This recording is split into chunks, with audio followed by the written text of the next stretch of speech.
गर्भवती हिरनी का नसीब, शेर और बाघ की लड़ाई। जंगल पर एक जुल्मी शेर का राज्य था। जंगल में एक लालची लोमड़ी थी। वो अपने फायदे के लिए शेर के लिए शिकार का बंदोबस्त करती थी। शेर भी लोमड़ी से खुश था, इसीलिए लोमड़ी की जान भी बची हुई थी। पर एक दिन लोमड़ी को शेर के लिए एक भी शिकार नहीं मिलता। तब लोमड़ी सोच में डूब जाती है। आज अगर शेर को शिकार नहीं मिला तो वो मुझे खाने के लिए आगे पीछे नहीं सोचेगा। वो ये भी भूल जाएगा कि मैंने उसकी मदद की है। बाप रे, ये तो बहुत बड़ी समस्या आन पड़ी मेरे सामने। अब मैं खुद को कैसे बचाऊं शेर से? लोमड़ी अपने आप में सोच ही रही थी कि तभी उसकी मुलाकात एक बकरी से होती है। बकरी बड़ी ही परेशान दिख रही थी। तब बकरी लोमड़ी से कहती है, लोमड़ी बहन, मैं इस जंगल में भटक गई हूँ। कृपा करके मेरी मदद कीजिए। मुझे मेरे गांव का रास्ता ढूंढने में मदद कीजिए। तब लोमड़ी मन ही मन बहुत खुश हो जाती है।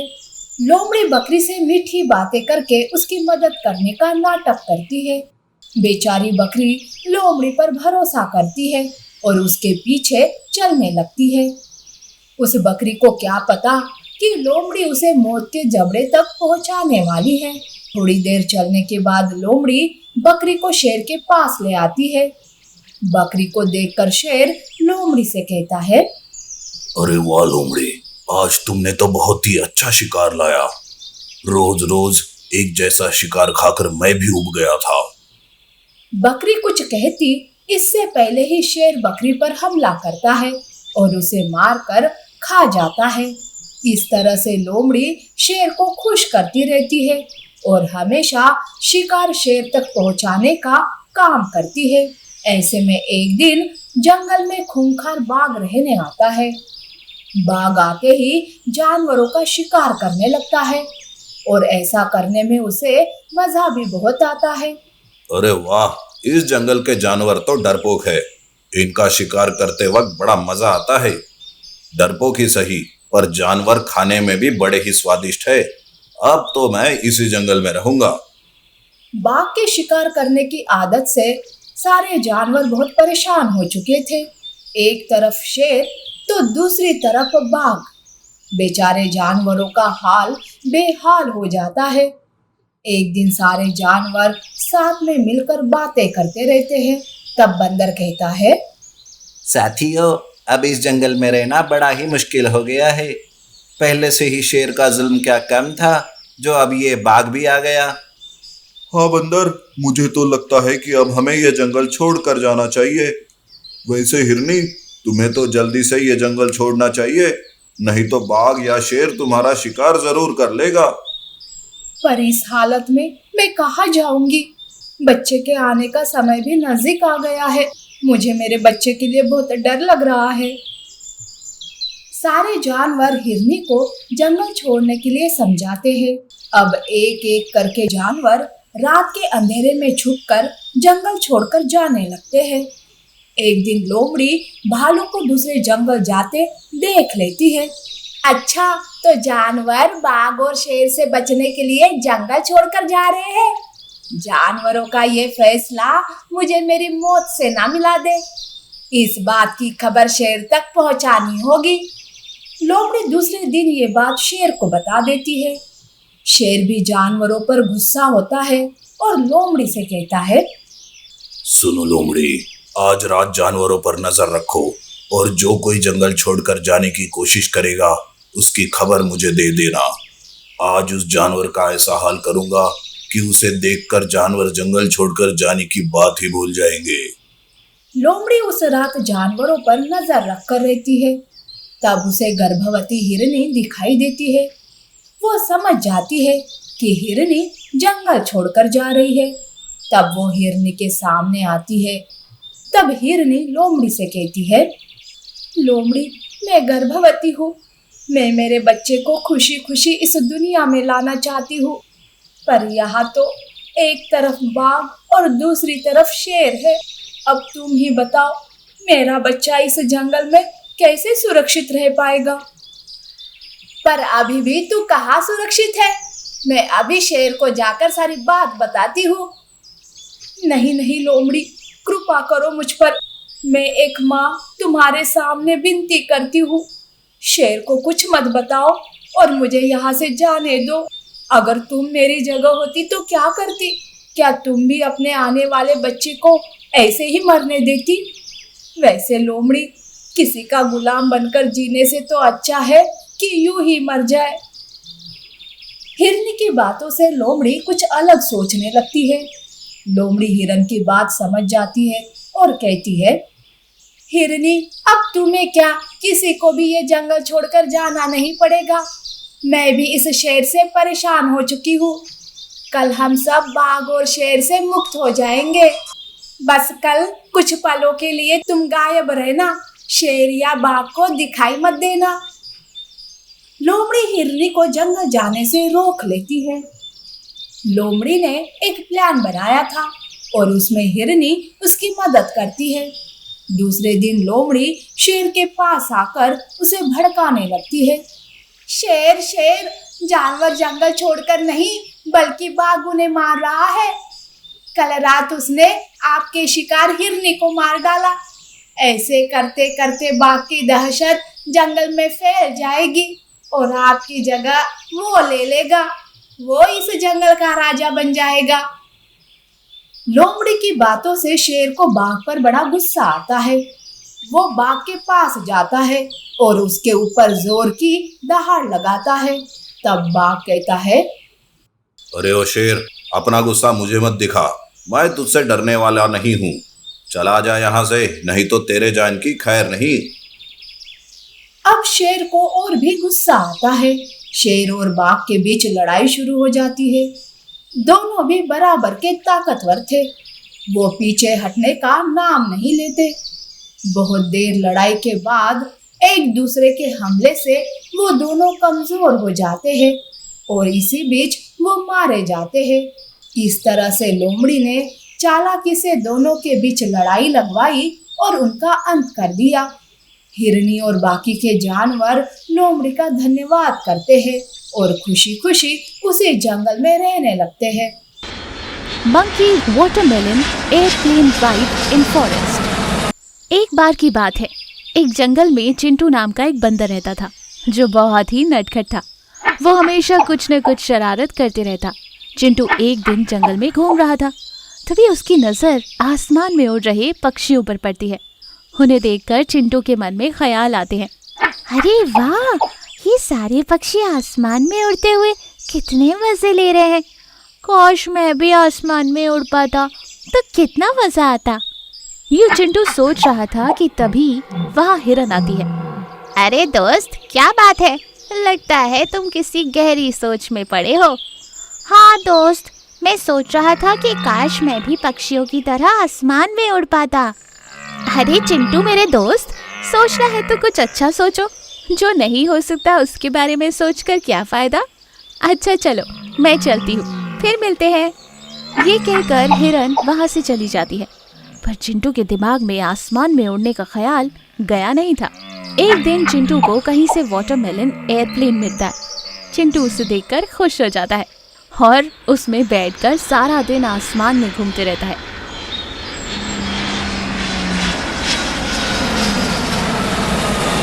जंगल के जानवर भी देखकर चिंटू को टोकने लगते हैं, पर चिंटू कहाँ किसी की सुनने वाला था। वो अपने ही मजे में था। एक दिन लोमड़ी चिंटू से कहते हैं, अरे चिंटू, ये क्या तुम हमेशा एरोप्लेन लेकर आसमान में घूमते रहते हो? तुम्हारी वजह से हमारी नींद खराब हो रही है। अरे लोमड़ी बहन, तुम भी आओ ना, मैं तो तुम्हें भी आसमान की सैर कराता हूँ, बड़ा मजा आएगा। अरे ना बाबा ना, तुम्हारा एरोप्लेन तुम्हें मुबारक, मुझे नहीं उड़ना आसमान में। चलो मैं चली। यूं लोमड़ी चली जाती है। चिंटू आसमान की सैर करते हुए बड़े मजे ले रहा था। दिन ऐसे ही बीतते। बारिश का मौसम आता है। इस बार जंगल में कुछ ज्यादा ही बारिश होती है, जिसके चलते जंगल का बांध कमजोर पड़ जाता है। वो किसी भी वक्त टूटने वाला था। जंगल का राजा शेर खान एक सभा बुलाता है और कहता है, देखो दोस्तों, बड़े अफसोस के साथ मुझे ये कहना पड़ रहा है कि हम सब एक बड़ी मुसीबत में फंस गए हैं। हम सबकी जान खतरे में है। ये सुनकर सारे जानवर डर जाते हैं।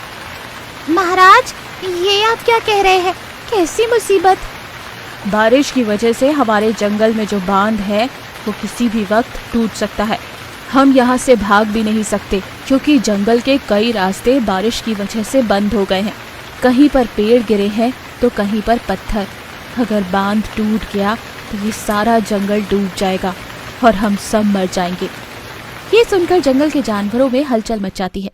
अब हम क्या करेंगे? कैसे हमारी और हमारे बच्चों की रक्षा करेंगे? हे भगवान, हमें बचा लो। कि तभी चिंटू कहता है, महाराज, जमीन के रास्ते जाना तो मुश्किल है, क्यों ना हम मेरे वाटरमेलन एयरप्लेन की मदद से किसी ऊंची और सुरक्षित जगह पर चले जाएं। शेर खान को चिंटू की ये बात अच्छी लगी और उसने कहा, हाँ चिंटू, तुम्हारा ये सुझाव बहुत अच्छा है। तुम हम सबको तुरंत ही किसी ऊंची जगह पर और सुरक्षित जगह पर ले चलो। चिंटू जंगल के सारे जानवर और शेर खान को लेकर वाटरमेलन एयरप्लेन में एक ऊंची और सुरक्षित जगह पर पहुंच जाता है।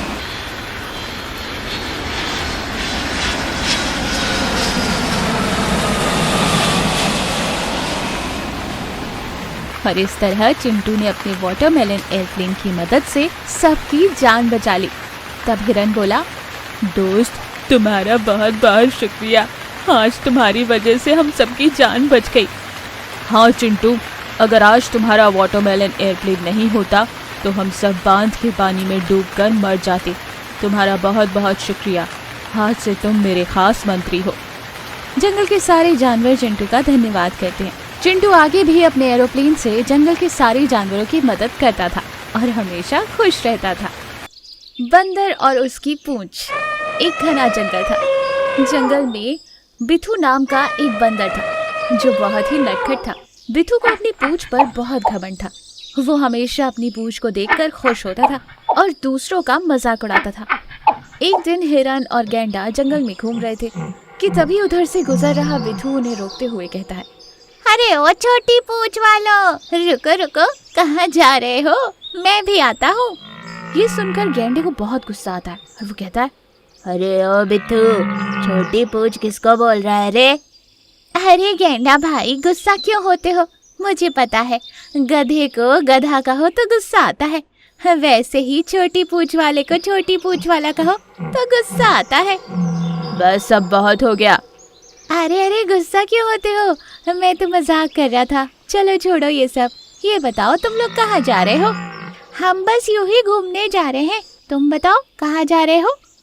मैं कुछ कहूँगा तो तुम लोग कहोगे कि मैं फेंक रहा हूँ। चलो कोई बात नहीं। हाँ, तुमने पूछा है तो बता ही देता हूँ। वो क्या है ना, मैं ब्यूटी पार्लर जा रहा हूँ अपनी पूंछ का मसाज और फेशियल करवाने। क्या? पूंछ का फेशियल? हाँ, गर्मियों की वजह से मेरी पूंछ मुरझा सी गई है। इस पर सन टैन जम गया है और थोड़ा जाकर फेशियल और मसाज करा लूँगा तो और भी खूबसूरत हो जाएगी। वैसे हिरन, मैंने सुना है कि तुम्हारा बॉयफ्रेंड तुम्हें बिना मेकअप के देखकर बेहोश हो गया था। हाँ, बेचारा, कैसी हालत है अब उसकी। ये सुनकर हिरन को बहुत गुस्सा आता है। फिर वो कुछ कह पाती इससे पहले ही बिथू कहता है, वैसे जानवरों की शान और उनकी खूबसूरती उनकी पूंछ में ही होती है। जैसे मेरी इस जंगल का सबसे खूबसूरत जानवर मैं ही हूँ। अच्छा, मैं चलता हूँ, ब्यूटी पार्लर के लिए देरी हो रही है। वैसे तुम लोग भी ना बेकार की बातों में वक्त बर्बाद करते रहते हो। ये कहकर बिथू आगे बढ़ता है। तब गेंडा गुस्से में बोलता है, अरे इस बिथू के बच्चे की तो ऐसी की तैसी, इसने हमारा वक्त बर्बाद किया और ऊपर से हमें सुनाकर चला गया। यूं गेंडा बोल ही रहा था कि तभी हिरन फूट फूट कर रो रही थी। उसे देखकर गेंडा बोला, अरे अब तुम्हें क्या हो गया? किसकी मैयत पर तुम यूं फूट फूट कर रो रही हो? अभी तक तो तुम ठीक थी। अरे गेंडा भाई, मेरे बॉयफ्रेंड की तो खैर नहीं, उसने बिना मेकअप की बात सारे जंगल में फैला दी है। भगवान, ये सब सुनने से पहले मैं मर क्यों नहीं गई? यूं हिरन रो रही थी कि तभी शेर वहां पहुंचा। अरे इस हिरन को क्या हुआ? ये ऐसे फूट फूट कर क्यों रो रही है? क्या बताऊं शेर महाराज, मेरे दिल पर क्या बीत रही है। ये सब सुनने से पहले मैं मर क्यों नहीं गई? अरे ओ नौटंकी, चुप कर। रो तो ऐसे रही है जैसे अपने आंसुओं से इस जंगल को ही डुबो देगी। अरे कोई मुझे भी तो बताओ कि हुआ क्या है। इस टेंशन के मारे तो मेरा सर ही फटा जा रहा है। गेंडा शेर को सारी बातें बताता है। ये सुनकर शेर जोर जोर से हंसने लगता है और खुद ही एकदम से फूट फूट कर रोने लगता है। गेंडा और हिरन ये सब कुछ देखकर बहुत हैरान हो जाते। उन्हें कुछ समझ नहीं आता। अरे अब आपको क्या हुआ? आप क्यों रो रहे हैं? शेर अपना रोना बंद करते हुए कहता है, अरे क्या बताऊं अपने दिल का हाल। देखो तुम ये बात किसी को मत कहना। उस बिथू के बच्चे ने मेरी पूंछ को लेकर भी बहुत मजाक उड़ाया। वो तीनों एक दूसरे को तसल्ली देते हुए वहां से चले जाते हैं। अगले दिन शेर जंगल में घूम रहा था कि तभी उसकी नजर एक पेड़ के नीचे बैठे बिथू पर पड़ी। तब शेर अपने मन में सोचने लगा, ओह यही मौका है। ये बिथू का बच्चा घोड़े बेचकर सो रहा है। मैं चुपके से इसकी पूंछ काट देता हूँ, तब आएगा मजा। ये सोचकर शेर चुपके से जाकर बिथू की पूंछ काट देता है और वहां से चला जाता है। जब बिथू की आंख खुलती है तो वो अपनी कटी हुई पूंछ को देखकर फूट फूट कर रोने लगता है। हाय मेरी पूंछ, किस कमबख्त ने मेरी पूंछ काट दी। किसकी इतनी हिम्मत हुई कि मेरी पूंछ से खिलवाड़ करे। अब मैं इस जंगल के जानवरों को कैसे मुंह दिखाऊंगा। हाँ भगवान, ये क्या हो गया। यूं बिथू रो ही रहा था कि तभी वहां हिरन आती है। हिरन बिथू को रोता हुआ देखकर चौंक जाती है और वो बिथू से पूछती है, अरे बिथू क्या हुआ? क्यों फूट फूट कर रो रहे हो? सब ठीक तो है ना? अरे बहन क्या बताऊं, मैं लुट गया, बर्बाद हो गया। देखो मेरी पूंछ किसी ने काट दी। ये सुनकर तो हिरन की हंसी नहीं रुकती। वो पागलों की तरह हंसने लगती है और वो इस बात को पूरे जंगल में आग की तरह फैला देती है। सारे जानवर मिलकर बिथू के पास आते हैं, पर बिथू था कि अपनी गुफा से बाहर ही आने का नाम नहीं ले रहा था। अरे बिथू देखो, बाहर आओ, तुमसे मिलने बहुत लोग आए हैं। तुम सब यहाँ से चले जाओ, मुझे किसी से नहीं मिलना। बिथू मेरे भाई देखो, खूबसूरती पूंछ से नहीं बल्कि दिल से होती है। हर एक की अपनी अपनी खूबसूरतियाँ होती है। तुम भी दिल के बहुत अच्छे हो, इसीलिए तो तुम हमारे जंगल के और हम सब के प्यारे हो। मेरी बात मानो, बाहर आ जाओ। शेर की बात सुनकर बिथू की आंखों से आंसू आ जाते हैं। वो बाहर आ जाता है। उसे अब अपनी गलती का एहसास हो चुका था। वो सारे जानवरों से माफी मांगता है और बिना पूछ के ही जंगल में सबके साथ अब मिलजुल कर रहता है। मूर्ख बाघ और चतुर कुत्ता बिल्ली। एक बार बाघ हिरन का शिकार करके उसे खा रहा था। तभी वहाँ बिल्ली आती है। बिल्ली बाघ को देखकर डर के मारे वहाँ से भागने लगती है, पर तभी बिल्ली पर बाघ की नजर पड़ती है। वो उसे रोकते हुए कहता है, अरे बिल्ली सुन, कहाँ जा रही हो? चलो मेरे सामने आओ। बिल्ली बाघ के सामने डरते हुए आती है। तब बाघ कहता है, सुन बिल्ली, आज मेरा पेट भर गया है इस हिरन को खाकर, लेकिन कल के लिए तुम मेरे पास आना ही होगा और मेरी भूख मिटानी होगी। इस हिरन ने भी चालाकी करने की कोशिश की थी, पर देखना इसका क्या हाल हो चुका है। दरअसल बाघ बहुत ही बेरहम था। वो जानवरों को डरा धमका के उनका शिकार किया करता था। ऐसा ही उसने बिल्ली को भी धमकाया था। बेचारी बिल्ली डर के मारे झाड़ी के पीछे छुपकर रोती रहती है। तभी वहाँ उसका दोस्त कुत्ता आता है और कहता है, अरे बिल्ली, मैं तुम्हें कब से ढूंढ रहा हूँ और तुम हो कि यहाँ छुपी हो। तुम क्या मुझसे आँख मिचौली खेल रही हो? चलो बाहर आओ। बिल्ली रोते हुए झाड़ियों से बाहर आती है। बिल्ली को रोता देख कुत्ता उसके रोने का कारण पूछता है। तब बिल्ली उसे बाघ की बात बताता है। तब कुत्ता उसे चिढ़ाते हुए कहता है, अरे ये इस तरह झाड़ी में छुपे रहने से क्या तुम्हें बाघ ढूंढ नहीं लेगा? तुम अब कहीं पर भी जाओ, बाघ तुम्हारा शिकार करके ही रहेगा। अरे तुम कैसे दोस्त हो? मेरी मदद करने के बजाय तुम तो मुझे ही सता रहे हो। मैं मर जाऊंगी तो तुम्हें अच्छा लगेगा क्या? बाघ की इस दहशत में बारी बारी सबका नंबर आने वाला है। अब तो उस बाघ को सबक सिखाना ही होगा। बस आज का वक्त मैं कोई ना कोई प्लान कर ही लेता हूँ, तुम परेशान मत हो। कुत्ता बिल्ली को समझाता है और उसे घर ले आता है। कुत्ता सोचते सोचते जंगल में बहुत दूर चला जाता है। तभी उसे एक गुफा दिखाई देती है। वो गुफा एक पागल शेर की थी। पागल शेर गुफा से बाहर तो नहीं निकलता था, पर अगर कोई उसके गुफा में गलती से भी चला जाए तो वो उसे छोड़ता नहीं था। उस गुफा को देखते ही कुत्ता के मन में एक प्लान आता है। वो तुरंत बिल्ली के पास जाता है और कहता है, अरे बिल्ली, उस बाघ से पीछा छुड़ाने का एक बहुत ही अच्छा आइडिया मिल गया है। बस अब मैं जैसा कहता हूँ वैसा करना। कुत्ता बिल्ली को सारा प्लान समझाता है। दूसरे दिन बिल्ली बाघ के पास जाने के बजाय याददाश्त खोने का नाटक करते हुए जंगल में ही घूमती रहती है। उधर बाघ बिल्ली का इंतजार करता रहता है। बिल्ली न आने की वजह से बाघ को उस पर बहुत ही गुस्सा आता है और वो बिल्ली को ढूंढते हुए उसके पास आता है।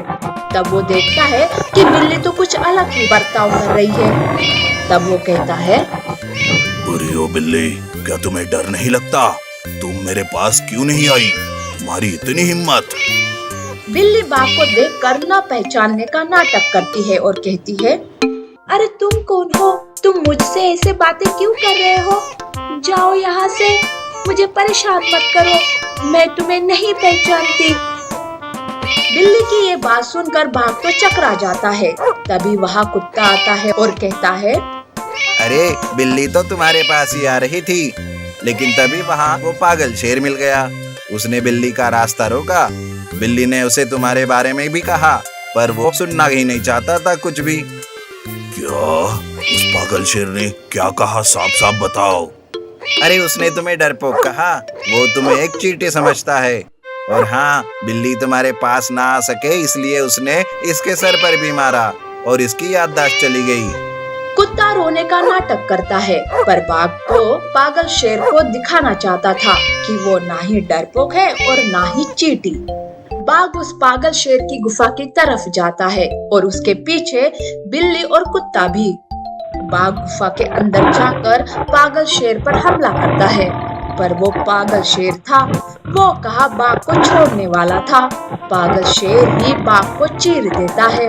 गुफा के अंदर से बाघ के चिल्लाने की आवाजें आने लगती है। तब कुत्ता बिल्ली से कहता है, देखा बिल्ली, कैसे हमने बाघ को बेवकूफ बनाया और हम सब की मुसीबत का खात्मा हो गया। वैसे बिल्ली, तुम्हारी एक्टिंग भी एक नंबर थी। इस तरह से बाघ का खात्मा हो जाता है। तब जाके दोनों दोस्त राहत की सांस लेते हैं और फिर से खुशी से रहने लगते हैं।